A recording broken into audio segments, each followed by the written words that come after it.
Halo Sobat Forum, bersama saya Puspita Chandra Dewi, inilah Forum hari ini.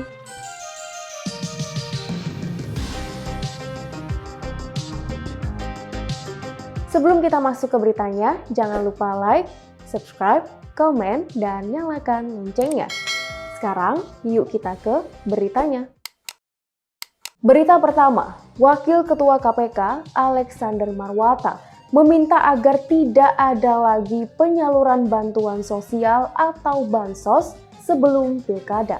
Hal tersebut diungkapkan oleh Alex dalam Rapat Koordinasi Nasional Pencegahan Korupsi Daerah dan Peluncuran MCP atau Monitoring Center for Prevention tahun 2024 di Gedung Merah Putih KPK pada Rabu 20 Maret 2024. Alex mengimbau agar larangan penyaluran bansos sebelum kontestasi tersebut dibuatkan aturannya agar mengikat.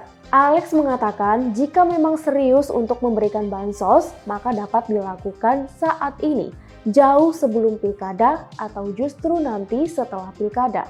Kata Alex, sesuai dengan survei yang dilakukan KPK, uang adalah faktor pertama yang dilihat oleh masyarakat untuk memilih calon anggota DPR, pimpinan daerah, atau negara.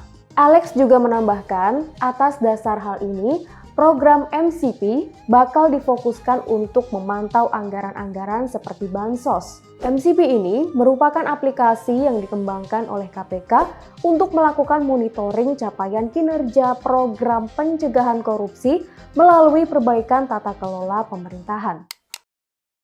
Berita berikutnya, KPK akan menelaah aduan terhadap Menteri Investasi Kepala Badan Koordinasi Penanaman Modal BKPM Bahlil Lahadalia. Wakil Ketua KPK Alexander Marwata pada Selasa 19 Maret 2024 mengatakan pihaknya akan menelaah dan akan menentukan lebih lanjut mengenai status laporan tersebut. Sebelumnya dikabarkan Bahlil diadukan oleh Jaringan Advokasi Tambang atau Jatam ke KPK. Koordinator Nasional Jatam, Melki Nahar, pada Selasa 19 Maret mengklaim bahwa laporan yang dilayangkan oleh pihaknya menjadi penting karena bisa membuka pola-pola yang digunakan para pejabat dalam melakukan dugaan praktik tindak pidana korupsi. Melki menduga Bahlil mendapatkan kuasa berlebihan sehingga dapat mencabut ribuan izin tambang. Tak hanya itu, ia juga menuding Bahlil menetapkan tarif kepada sejumlah perusahaan tambang agar izinnya dipulihkan. Di hari yang sama, Bahlil membuat laporan di Mabes Polri terkait pencemaran nama baik. Ia mengadukan bahwa ada pihak yang mencatut namanya lewat proses perizinan pemulihan izin tambang. Bahlil pun merasa dirinya dirugikan. Ia menyerahkan kasus tersebut agar ditindak secara terang. Berita terakhir, calon presiden nomor urut 1, Anies Baswedan, membantah menemui secara tiba-tiba calon wakil presidennya yang sekaligus Ketua Umum PKB yaitu Muhaimin Iskandar atau Caimin karena dua menteri PKB bertemu dengan Presiden Joko Widodo. Anies di Pejaten, Jakarta Selatan pada Selasa 19 Maret 2024 memastikan bahwa dirinya dan Caimin tetap melakukan komunikasi yang rutin. Anies mengatakan bahwa pertemuan rutin dengan Caimin memang jarang diumbar ke publik. Tetapi karena kebetulan pertemuan dengan Caimin dilakukan 2 hari yang lalu dan diposting di Instagram, maka itu terlihat seperti merespons pertemuan dua menteri PKB yang bertemu dengan Presiden Jokowi. Anies juga memastikan tak membahas topik dua menteri PKB bertemu dengan Jokowi saat bertemu dengan Caimin.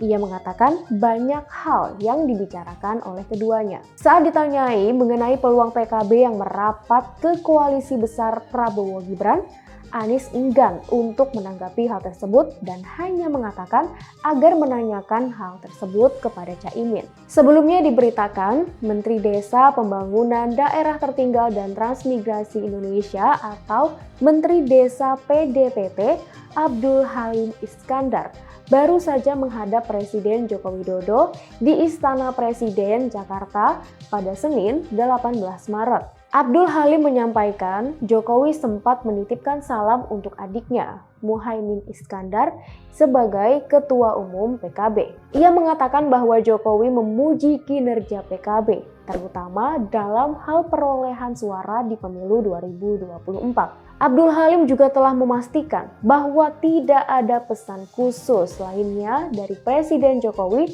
kepada Caimin selain hanya sebatas menitipkan salam. Demikian berita-berita yang dapat kami rangkum untuk forum hari ini, Rabu 20 Maret 2024. Untuk semua sobat forum, jangan sampai lupa terus update berita-berita terkini kalian di www.forumkeadilan.com. Saya Puspita Chandra Dewi, sampai jumpa.